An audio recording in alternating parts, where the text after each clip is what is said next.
جی حالیہ سیلاب نے جہاں توسا کی لاکھوں ایکڑ اراضی بنجر بنا دی، وہیں ہزاروں لوگ بھی بے گھر ہو کر کھلے آسمان تلے زندگی گزارنے پر مجبور ہو گئے۔ ایسے میں فلاحی تنظیموں اور مخیر حضرات نے ان متاثرین کی بحالی کے لیے دن رات ایک کر دیے۔ گزشتہ روز فاطمہ جمیل ویلفیئر فاؤنڈیشن ریونڈ لاہور کی جانب سے سیلاب متاثرین میں گھروں کی چابیاں تقسیم کی گئیں۔ اس موقع پر فاطمہ جمیل فاؤنڈیشن کے صدر مولانا عبدالغفار خان، نائب صدر مفتی طہا ابراہیم، جنرل سیکرٹری مفتی سعد دہلوی نے چابیاں تقسیم کیں۔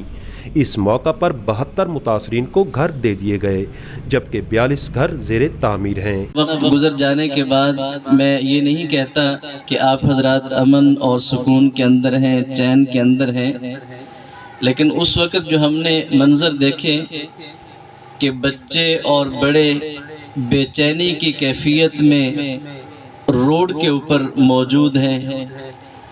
ہم جب توسا میں پل کمر سے داخل ہوئے تو پل کمر سے لے کر یہاں تک یہ جتنا بھی ایریا ہے، روڈ کے دائیں طرف، روڈ کے بائیں طرف، روڈ کے یہ سارے کا سارا پانی تھا۔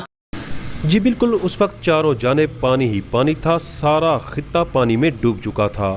ایسے میں فلاحی تنظیموں اور مخیر حضرات کا کردار انتہائی شاندار رہا۔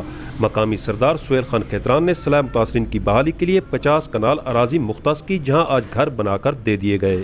سہیل شہزاد، تس توسا نیوز، توسا شریف۔